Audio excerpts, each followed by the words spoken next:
First ever factory outlet Mukunda jewelleries Kukatpally Khammam Kothapet Somajiguda Hanamkonda and Suchitra.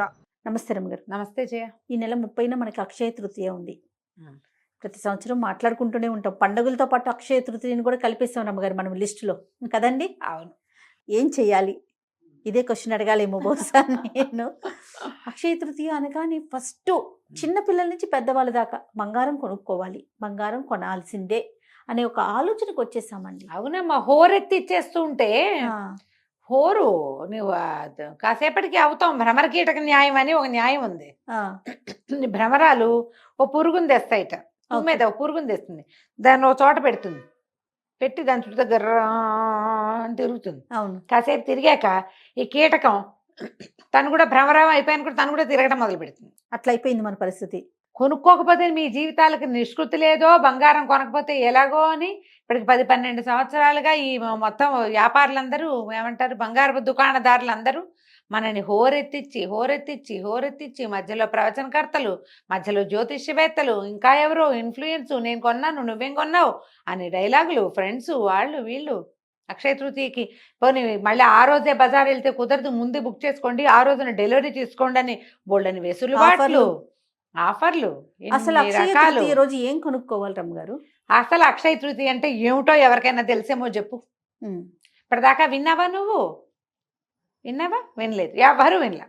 ఏమిటి అక్షయ తృతీయ రోజు ఏమైంది, ఏమిటి స్పెషల్ థింగ్ ఎవరికి తెలియదు. కానీ అది బంగారం కొనుక్కునే రోజుగా మాత్రం ప్రఖ్యాతి పొందింది. అంతే, అలా ఎక్కిచ్చేశారు మన తలల్లోకి. బంగారం కొనకపోతే వచ్చిన కొంప మనకి ఏమీ లేదమ్మా, ఏమీ లేదు, హాయిగా ఉండండి. నేను ఒక్కసారి కూడా కొనలేదు, ఒక్కసారి కూడా కొనలా నేను. నాలాంటి వాళ్ళు బోల్డ్ మంది ఉన్నారు. ఈ కొనకపోతే కుదరదనే పాయింట్ పెట్టుకుని ఇలాంటి ఒక రోజు వచ్చినప్పుడైనా కొనుక్కుంటాం కదా అని ఇది వరకు శ్రావణ మాసం బంగారం కొనాలనేవాళ్ళు చేయాలి.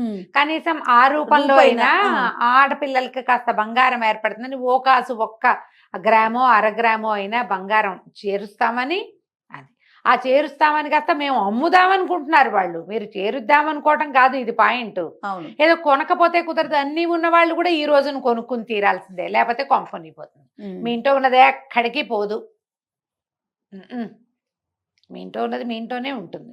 మీ జాతక లక్షణాలు బట్టి పోతుంది. కానీ అక్షయ తృతీయ నాడు కొనకపోతే బంగారం నడిచొచ్చి కాళ్ళు వచ్చి వెళ్ళిపోతుంది అలాంటివి ఏమి అనుకోకుండా ఏం జరగదు. అట్లా ఆ భయాలన్నీ మానేయండి మొదట. ఇలా మనం ఇతరుల చేతిలోకి వెళ్ళిపోతున్నామని మనకి ఎప్పటికైనా అర్థమవుతుందా జయ?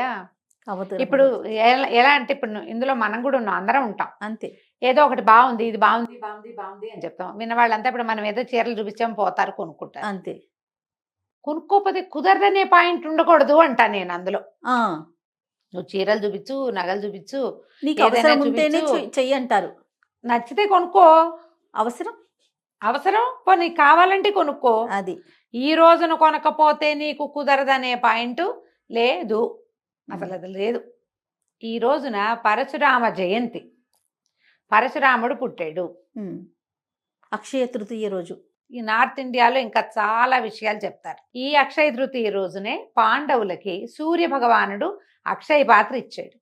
ఆ అక్షయ పాత్రతోటే వాళ్ళు వనవాసంలో ఉన్న నాళ్ళు భోజనం చేశారు. వచ్చిన వాళ్ళందరికీ భోజనం పెట్టారు. దాని మీద ఒక కథ చెప్తారు కదా, దూర్వాస మహాముని వచ్చాడు, భోజనానికి వస్తామన్నాడు. అప్పుడేమీ ఆహారం లేదు, ఏం చేయాలి, పాత్ర తుడిచి ఆవిడ తిని పాత్ర తుడిచాక ఇంకా మళ్ళీ అందులో నుంచి పుట్టదు. అప్పుడు కృష్ణ పరమాత్మ వచ్చి ఏదైనా తడి ఒక మెతుకైనా ఉందేమో చూద్దామంటే ఒక చిన్న ఎండిపోయిన ఆకో మెతుకో ఉంటే అది తీసి ఆయన నోట్లో వేసుకుని సర్వభూత శాంతి చేశాడు. దాంతో ఆహారం కోసం అలమటిస్తూ వచ్చిన దూర్వాసుడు తదితరులందరికీ పొట్ట నిండిపోయింది. తేన్పులు తీస్తూ వెళ్ళిపోయారు. వాళ్ళ పొట్ట నిండిపోయింది కాబట్టి, భగవంతుడు తిన్నాడు కాబట్టి అందరి పొట్ట నిండిపోయిందని. ఆ అక్షయ పాత్ర ఈ రోజున ఇవ్వబడిందని ఒక కథ.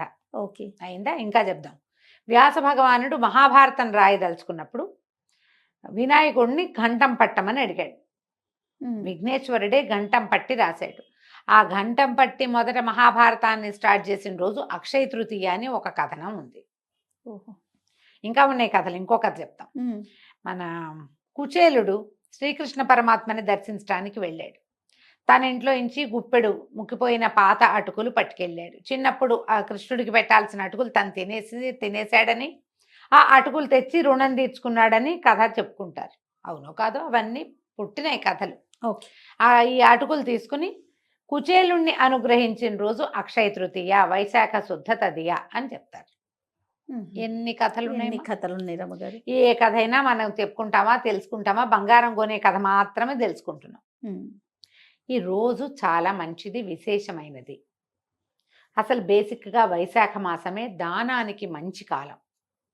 వైశాఖంలో గొడుగు, చెప్పులు, మంచినీళ్ళు, నెయ్యి, వీటిలో ఏవి దానం చేసినా, మామిడి పళ్ళు, విసినికర్రలు దానం చేసినా మంచి ఫలితం లభిస్తుంది.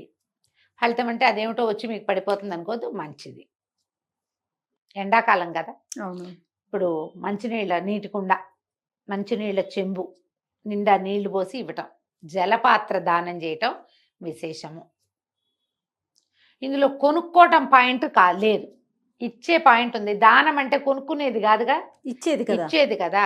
మంచినీళ్ళ కుండ ఎవరికైనా ఇవ్వాలనుకున్నారు, పని మంచిగా ఒక కుండ కొని పెట్టండి. ఈ రోజున ఒక చుక్క నీళ్ళు పోసి చేతిలో పెట్టండి, పనిచేస్తుంది. బ్రాహ్మడికే దానం చేయాలని లేదు, ఎవరికైనా చెప్పులు కొనిపెట్టచ్చు. ఇప్పుడు ఇందులో విద్యాదానానికి అవకాశం కూడా ఉంది. ఈ వైశాఖంలో వైశాఖ శుద్ధ తది నాడు ఎవరికైనా ఫీజులు కట్టచ్చు, ఎవరికైనా విద్య చదువుకునేందుకు అవకాశం ఇప్పించవచ్చు, స్కాలర్షిప్ ఇవ్వచ్చు, నేను చదివిస్తానని మాట ఇవ్వచ్చు. ఎవరికైనా పాఠం నేను ఇవాళ నుంచి స్టార్ట్ అని 30వ తారీఖు పాఠం మొదలు పెట్టచ్చు. సూపర్. వీటన్నిటికీ మంచిది. దీంతో పాటు వ్యాపారానికి అనువైన రోజు ఇది.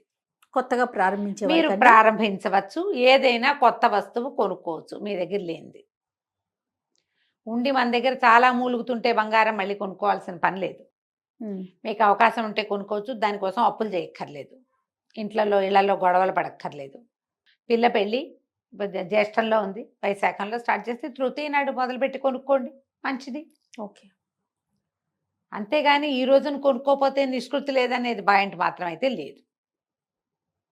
ఈ పర్టికులర్ రోజున మీరు ఆహార దానం కూడా చాలా మంచిది. ఇవన్నీ ఇచ్చేవే కానీ తెచ్చుకునేవైతే కాదు. మీరు తృతీయ నాడు మంచిది, ఏదైనా వస్తువు కొనుక్కుంటే మంచిది అంటే బంగారమే కాదు, మీకు ఇంట్లో ఉపయోగపడే ఏ వస్తువైనా కొనుక్కోవచ్చు. మీరు మంచినీళ్ళు కుండ కొనుక్కోవచ్చు, ఓ స్టీల్ గిన్నె కొనుక్కోవచ్చు, ఓ జత బట్టలు కొనుక్కోవచ్చు, ఎవరికైనా ఓ జత బట్టలు కొనిపెట్టచ్చు. పొట్టి బంగారపు కొట్లనే మనం ఎందుకు ఉద్ధరిస్తున్నాం? అంత లేదు మరి. మీరు చేయదలుచుకుంటే చేసుకోండి, కానీ చేయకపోతే కుదరదనే పాయింట్ అసలు లేనే లేదు. ఓకే. ఆల్రెడీ మన దగ్గర చాలా ఉంది. ఈరోజు మంచి రోజు కాబట్టి ఏదో కొంటామంటే మంచి రోజు కదా, ఎవరికైనా సహాయం చేయొచ్చుగా, ఎవరికైనా కావాల్సింది కొనిపెట్టచ్చు కదా.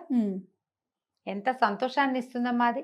అక్షయ తృతీయ రోజున ఏం మంచి పేరు చేశామో సోషల్ మీడియాలో పెట్టండి అమ్మా, ఇన్ఫ్లుయెన్స్ అంతాను ఇవాళ ఈ మంచి పని చేస్తున్నామని. ఇవాళ అక్షయ తృతీయ, ఇవాళ చాలా మంచి రోజు, నేను వీళ్ళకి ఇది ఇచ్చాను అంతే. మా ఇంటి దగ్గర ఎవరో ఉన్నారు పాపం, వాళ్ళు పేదవాళ్ళు, చెప్పులు గిప్పులు బాగా కొనుక్కోలేరు, ఇంటికి 10కి చెప్పులు కొని పెట్టండి, అలాంటివి చేయండి అమ్మా. బంగారం కొనుక్కుంటే కొనుక్కోండి మీ ఓపిక. అది కొనుక్కోపోతే కుదరదనే భావాలని మాత్రం దయచేసి పెంపొందించుకోవద్దు, పెంపొందించద్దు కూడా. మంచి పని చేయండి. ప్రతి పర్వదినము మంచి పని చేయటం కోసం చెప్పబడింది. దీంట్లో భగవద్ ధ్యానం, లక్ష్మీ పూజ చేసుకోవచ్చు, విష్ణు పూజ చేసుకోవచ్చు, శివారాధన చేసుకోవచ్చు, ఏ ఆరాధన కుదిరితే ఆ ఆరాధన చేసుకోవచ్చు. రోజు చేసుకునే పూజ ఇంకొంచెం చక్కగా పాయసం చేసి నివేదన చేయండి. పప్పులో పెసరపప్పు ఏదో ఈ కాలానికి, ఎండాకాలం కదా, పెసరపప్పు కొని తలా ఒక 1 కేజీ ఇవ్వండి పని వాళ్ళకో ఎవరో ఒకళ్ళకి. ఎవరికైనా చక్కగా స్వయం పాకం ఇచ్చుకోండి, బ్రాహ్మణులకి ఇస్తే మంచిదని మీకు నమ్మకం ఉంటే అలానే చేయండి. చక్కగా స్వయం పాకం ఇవ్వండి, ఎంతో బాగుంటుంది.